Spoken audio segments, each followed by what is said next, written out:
Ladies and gentlemen, my name is Keith, and welcome to my review of the new film, Aquaman. This, of course, is the new film that stars Jason Momoa. Now, that is a name that usually sends my female friends' hearts a-fluttering, as my Facebook feed seems to be littered with topless pictures of the man. And, good on him. Obviously, he's been to the gym a time or two.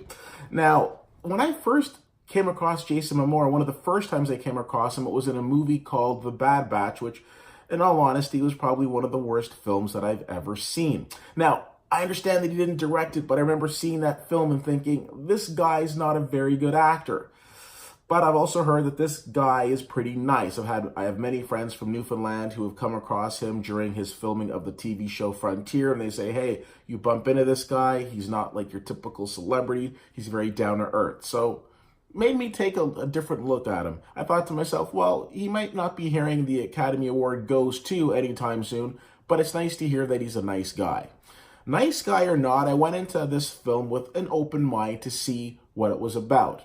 And what it's about is as follows. He plays Arthur, and Arthur is known by the people of Atlantis as a half-breed. Now, of course, Atlantis are the people who live in the sea and the ocean.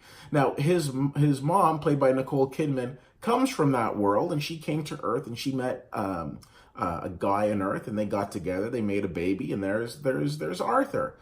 But Arthur's never been to the Atlantis world, and he realizes that now that his mother, played again by Nicole Kidman, is dead, he doesn't want anything to do with that world. He just wants to be here on Earth and do what he can to help out.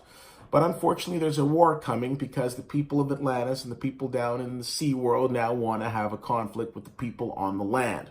So we've got a war brewing. Now, to help with that, Amber Heard, who plays Mira, comes to Earth and says, listen, Arthur, you have a right to the throne and you need to step up and challenge your brother, played by Patrick Wilson, for this throne.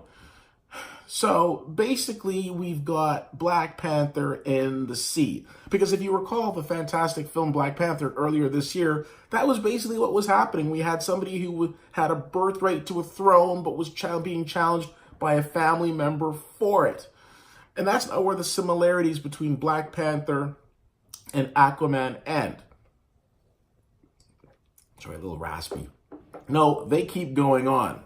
So I sidestepped my concern with Jason Momoa, and I kind of went full-fledged into Marvel versus DC. To that end, DC once again is down on the mat, looking up at the light, saying we can't seem to get it together.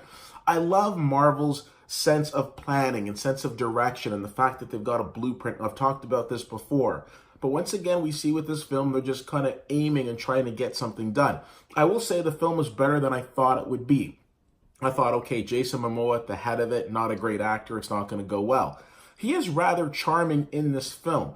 And the challenges that I have with this film don't really relate to his acting specifically. Yes, there's some over-the-top lines, but for a blockbuster film and one that is surely lacking in the month of December, this film does deliver on the big explosions, the big epic scenes, and all of that. The challenges that I had with this film were basically, number one, it does feel like a carbon copy of Black Panther. But again, people might not necessarily look at that and say, oh yeah, this is Black Panther. But there's so many parallels between the two films, so that's one thing. The second thing is that this movie really does nothing to move the DC needle along. There's one post-credit scene, but there's nothing at the very end that ties in the other characters of the Justice League, which was extremely disappointing. The other thing is that at times I felt like I was watching a Baywatch show because there's those slow-mo movements, and then, okay, Jason Momoa, all of a sudden his character has to jump and hold a pose, and you could actually feel the director saying, okay, hold it, okay, release. The film's directed by James Wan, who of course is known more for his thriller and horror films like Saw, and this, I believe, is his first venture into the whole big blockbuster superhero type venture, and again, doesn't do a terrible job. It was just done a lot better earlier this year when it was called Black Panther. Anyways, I give this movie a C+. Definitely not worth seeing in 3D. If you're a big fan of the DC comics, I don't know that this movie will impress you. It didn't impress me. But again, I've seen much worse this year. If you have the chance to see Aquaman, let me know what you think.